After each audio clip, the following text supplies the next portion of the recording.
Olá, turma! Iniciando as nossas discussões sobre as classes gramaticais, vocês sabem, né, que nós temos 10 classes gramaticais. Quais são elas? Verbo, artigo, numeral, pronome, adjetivo, substantivo, preposição, interjeição, conjunção e advérbio. Não é isso? Nós temos 10 classes gramaticais. Então, em relação a essas classes, nós iniciaremos os nossos estudos pelo artigo. Vamos compreender um pouco mais essa classe gramatical. Em relação ao artigo, né, e principalmente no que diz respeito ao seu conceito, nós compreendemos que artigo é a palavra que se coloca antes do substantivo para determiná-lo de modo geral, ou seja, indefinido ou particular, definido. Então, quando nós falamos em artigos são aquelas palavrinhas que vêm antes do substantivo e ele pode generalizar esse substantivo ou especificar, particularizar. Apesar de possuir função delimitada, o artigo ele pode provocar diferenças significativas de sentido em uma frase. Como assim, professor? O artigo, que é uma palavrinha tão pequena, vai provocar mudança significativa do sentido de uma frase. Quando eu digo assim, a menina chegou, é diferente de dizer uma menina chegou. Por quê? Porque quando eu digo a menina chegou, eu estou especificando. Com certeza, aquela pessoa vai compreender que é a menina que ele estava esperando. Mas quando eu digo uma menina chegou, eu estou generalizando, pode ser qualquer menina, certo? Então, assim, essa palavrinha tão pequena, ela pode mudar um pouco o sentido de uma frase. Como nós podemos observar nessa tirinha, a menininha diz assim: tem um cachorro aqui querendo entrar.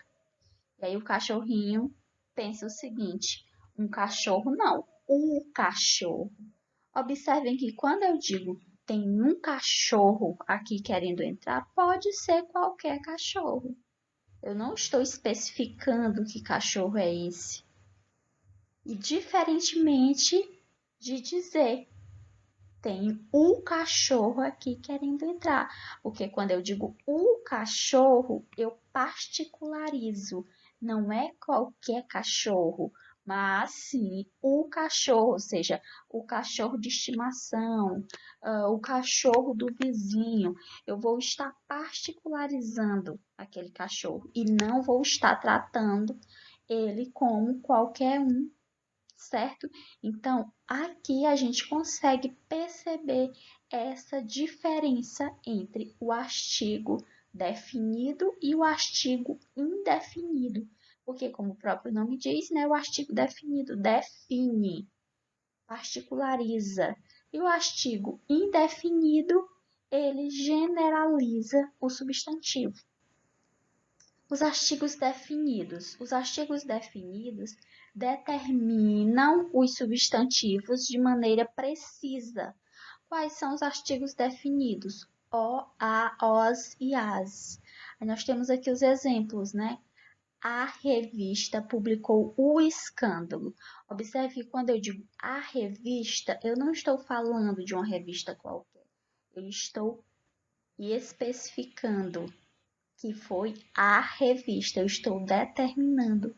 Assim como quando eu digo o escândalo, eu não estou falando de qualquer escândalo, mas sim de um escândalo específico. Da mesma forma como no exemplo seguinte, em que eu digo eu comprei um carro. Então não foi qualquer carro, foi o carro. Eu determinei. E o artigo indefinido? Eles determinam o substantivo com imprecisão. nós temos como exemplo, né, de artigos indefinidos, uns e umas. E aí, nós temos aqui os mesmos exemplos que diz uma revista publicou um escândalo. Ou seja, quando eu digo uma revista, eu não estou determinando, eu estou generalizando. Pode ter sido qualquer revista que publicou qualquer escândalo. Assim como na situação em que eu digo, eu comprei um carro. Ou seja, pode ter sido qualquer carro. Por quê? Porque, de acordo com o artigo aqui colocado, que foi um artigo indefinido, eu estou generalizando esse carro, que é o meu substantivo, certo? E o processo de substantivação? Gente, quando nós falamos em artigo, é importante abordarmos esse conteúdo, né, que é o processo de substantivação. Outra função importante pode ser atribuída ao artigo, a função de substantivação. Ocorrerá quando o artigo estiver associado a qualquer outro tipo de palavra. Sendo assim, ele exercerá o papel de substantivo. Como eu já falei anteriormente, né, nós temos as classes de palavra, ou seja, a palavra querer e a palavra poder. Essas duas palavras, dentro das classes de palavras, né, elas são consideradas o quê? Verbo, porque indicam ação e podem ser conjugadas, né? Eu digo eu quero, eu queria, elas queriam. Então, essa palavra é um verbo, assim como poder, né? Eu posso, eu podia, eu poderia. Então, nós conhecemos essas duas palavrinhas como verbo. Porém, em determinadas situações, se essas palavras vierem precedidas por um artigo, elas passam a ser consideradas como substantivo, certo? Aí nós temos aqui essa frase que diz: entre o querer e o poder existe um longo caminho. Observe que tanto a palavra querer quanto a palavra poder, elas vêm precedida do artigo o, não é isso? Então, dessa forma, elas deixam de ser, nessa situação específica, né, nessa oração, elas deixam de ser verbo e passam a ser substantivo. Por isso que nós chamamos isso de processo de substantivação. Por quê? Porque são palavras que estão dentro de uma outra classe gramatical, mas de acordo com o contexto, elas passam a ser substantivo. Ah, professor, só ocorre o processo de substantivação com verbos? Não, com os advérbios também. Por exemplo, eu digo o bem e o mal são diferentes. Uma frase aqui, né? O bem e o mal são diferentes. Observe que quando eu digo o bem e o mal, eu estou colocando o quê? Um artigo, não é isso? Antes dessa palavra.